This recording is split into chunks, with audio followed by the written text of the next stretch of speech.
ada yang lebih penting daripada pembahasan mengenai hak asasi manusia, yakni kesadaran asasi manusia.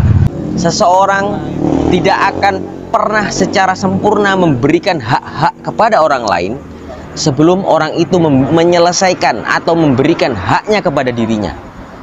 Dan seseorang tidak akan pernah sempurna dalam memberikan hak terhadap dirinya sebelum ia memahami tentang nilai asasi dirinya. Sebelum ia mengenal dirinya sendiri, sebelum ia memahami diri sendiri, sebelum ia mengetahui hakikat esensi tentang dirinya sebagai seorang manusia.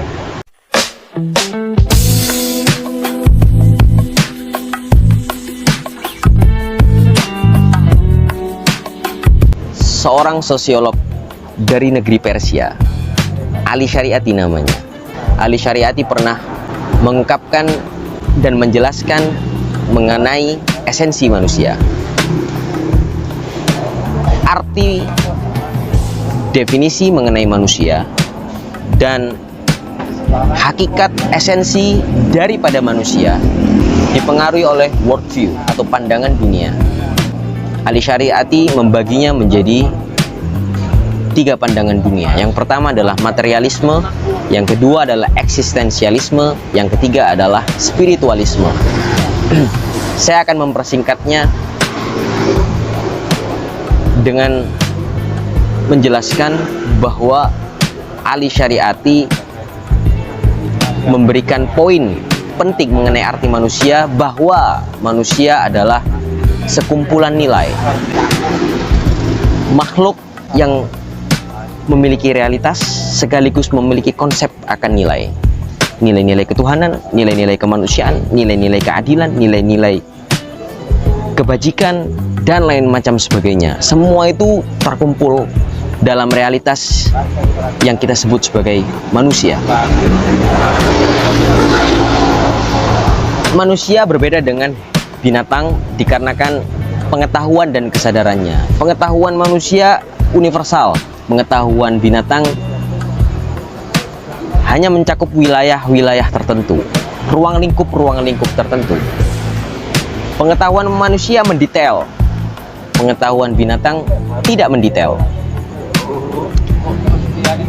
Pengetahuan manusia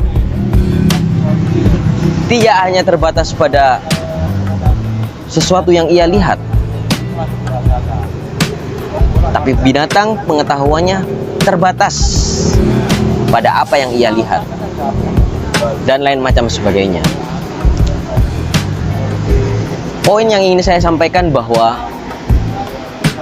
ada yang lebih penting daripada pembahasan mengenai hak asasi manusia, yakni kesadaran asasi manusia. Kenapa seperti itu? Karena seseorang tidak akan pernah memberikan haknya kepada, tidak akan pernah sempurna dalam memberikan hak kepada orang lain sebelum ia memberikan haknya secara sempurna pada dirinya. Saya ulangi, seseorang tidak akan pernah secara sempurna memberikan hak-hak kepada orang lain sebelum orang itu menyelesaikan atau memberikan haknya kepada dirinya. Dan seseorang tidak akan pernah sempurna dalam memberikan hak terhadap dirinya sebelum ia memahami tentang nilai asasi dirinya. Sebelum ia mengenal dirinya sendiri, sebelum ia memahami diri sendiri, sebelum ia mengetahui hakikat esensi tentang dirinya sebagai seorang manusia.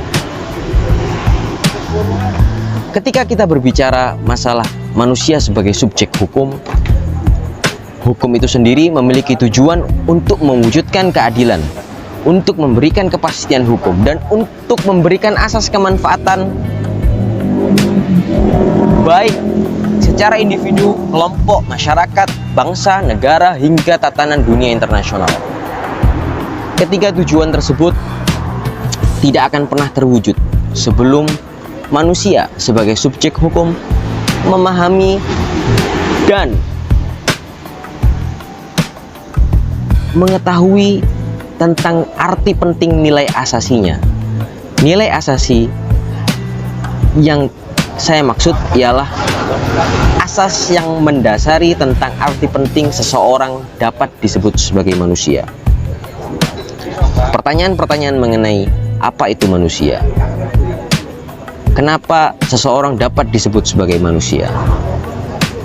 Dari mana manusia berasal dan hendak kemana ia pasca ajal itu tiba? Dan bagaimana standar dalam berkehendak dan bertindak sebagai manusia?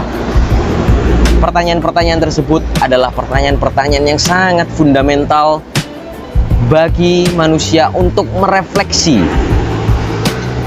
tentang arti penting pemahaman dan pengenalan tentang dirinya, pemahaman dan pengenalan mengenai nilai-nilai luhur yang terkandung dalam dirinya, nilai-nilai asasi yang ada pada dirinya.